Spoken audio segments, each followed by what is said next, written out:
Welcome back to How to Save Like a Mennonite, and I'm Rachel the Mennonite Miser, and I'll be your Mennonite Miser advisor today on appliance alternatives. And sometimes these are things you do voluntarily, and sometimes something might break down and you may not have enough money to get a new one. And sometimes when that happens, even after you have enough money to get a new one, you realize you don't want one anymore. This is the same thing that a lot of Roman and Greek statesmen who were wealthy and decided to be poor were trying to avoid. I'm thinking of Cato. I'm thinking of Cincinnatus. You may know him as Cincinnatus. These are people who did not want to get trapped into the trappings of their lives. And our lives are certainly trapped with appliances, and they are so expensive. So when my washer and dryer broke down, this was a long time ago, I have not purchased any new ones, and I won't. And there are also things, I've been without ovens. I have an oven now. That was a tough one, but I've been without. And fridges, we'll cover refrigerators, we'll cover alternative heat sources. I've been without furnaces. I've pretty much done it all. Some were voluntary, some were not. But the more that I've gone without, the more I try to keep staying without, because it's very, very costly, and they're also very, very time consuming. I find washing my own laundry is a lot less time consuming than worrying when a washer explodes. So let's start out with a washer, because that's one that a lot of people, especially if you're a college student and you know, starting over, this economy is really tough. So let's look at different ways of using a washing machine if you don't have one. So I've seen people get really, really creative with this. I saw someone using a salad spinner. There are people who use, I don't know if you know what a salad spinner is, but it's something you can put salad in to kind of dry it out. And they have big industrial ones, and they're only like $100, and they've got like a hand crank on them. And these things, you can use one of the smaller ones for socks or you know, things of that nature, and they'll kind of, they do work. They can either work to dry out the clothes, and this other person I saw was doing it actually to wash their clothes. I will post a link to this. It's quite fascinating. There's also something called the Wonder Washer. I do like this very much. I know that if you put too much soap in, your clothes can be soapy. However, you know, most of us don't need a lot of soap. I use a washing machine on occasion, and what I do is there are people for whom I make bread, and I make bread for them continuously whether I use their washing machine or not, because homemade bread is so tasty and it's so much healthier. Sometimes people can't metabolize certain vitamins. I know a lot of people have a lot of problems with folic acid. That's in everything. So these people have some health conditions, and I have to use unenriched flour. Try buying unenriched flour, right? It's really hard, but I get it for them, and I make them their bread, and then they let me use the washing machine when I need it. So if things are really, really soiled, I can do that. And of course, there's always a laundromat for things that are, you know, if I really were in a pinch.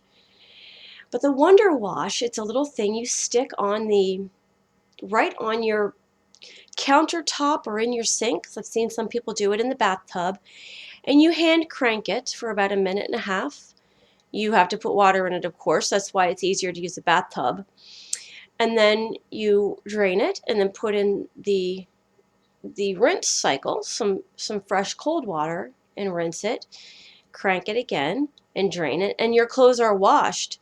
It's really remarkable. I've seen almost, I'd say 85% of the reviews are good. The one that I saw that was bad said that that the clothes were soapy, and you know, you have to be careful not to use too much. So that's another one, and I'm going to post links for everything that I'm talking about here so you can see them in action. I'll try to post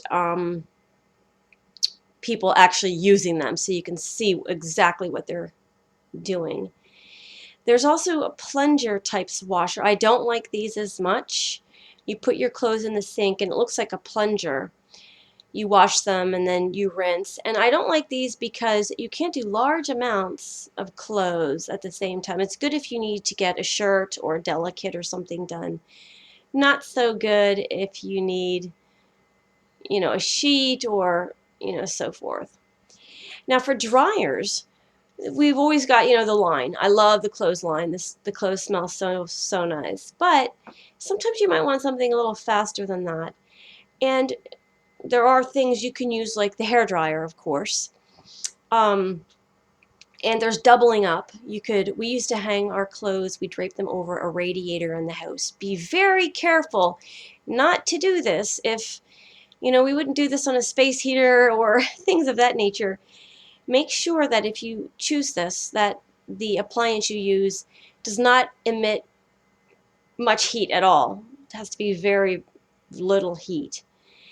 There's also something called the MiniSpin, and a lot of people buy this with the Wonder Wash. The MiniSpin is about the same size as a Wonder Wash. They're about maybe like a juicer. And you put your clothes in there, and it's electronic. You turn it on and it will spin your clothes for you. It's marvelous. And it gets out all the water, and then you just hang up your clothes maybe on a line dry. Or a drying rack, and they're great. I would recommend them highly. Refrigerators. Now, going without a fridge is really hard. Something you wouldn't want to do for a long period of time, but you can buy these wonderful mini fridges that college students use. And honestly, do we need to have as much food as in our refrigerator? Much of it just sits there and rots. I honestly, when I had my larger fridge, I'd say maybe 2 or 3 shelves is all I used, and maybe the crisper. But I would stock up too much, and a lot of the vegetables would rot. So I have a smaller fridge right now that works much better. And then if you live in a cold climate like we did, you can certainly use the outdoors for just about anything. There were times we wouldn't have had to bring stuff in, honestly, for 6 months. That's not really a great idea if you have glass bottles that could burst, so be very, very careful about that. And back to the oven situation. I was without an oven for a long time, and I used a hot plate. You can't bake things very well, but some people, I knew a Mennonite couple that revamped their house and put a hearth in the home. This was wonderful. A hearth used to be the place where people would gather. It provided a safe room for just about everything. If your electricity goes out, they've got this wonderful hearth to keep them warm. They can bake things in it. It works like an oven. They open it up and you can put stuff in there. It's wonderful. Of course, most of us can't do that. So I used a hot plate. Be careful with hot plates, because the one that I used wasn't cooking the food properly, and I ended up eating rice that was not very cooked and got stomach pains quite badly. I guess it was like gastritis or something. It was pretty bad. I'm all for raw food, but rice when it's raw was just not so healthy. So you can do that if you don't have an oven. Doubling up again, my mother used to make soup on top of the kerosene heater. Be really, really careful with this again. If kerosene heaters, I no longer use them because they smell so bad, even if the wicks are clean. But she had this in an area of the house that was not used much. It was for other purposes, but she would put the soup on there, and at the end of the day we had amazing soup. Not quite sure if that would be healthy. I don't know if the fumes, she had it capped. I don't know. I wouldn't quite recommend that, but that was something that we did, just anecdotal. So these are a few things you could do to save money with appliances, and I hope that they're helpful. And of course, if you've got any, please post your own, and maybe we'll all learn from each other how to get by without appliances and to, break free from that trap that everybody's in right now. So I hope these are helpful.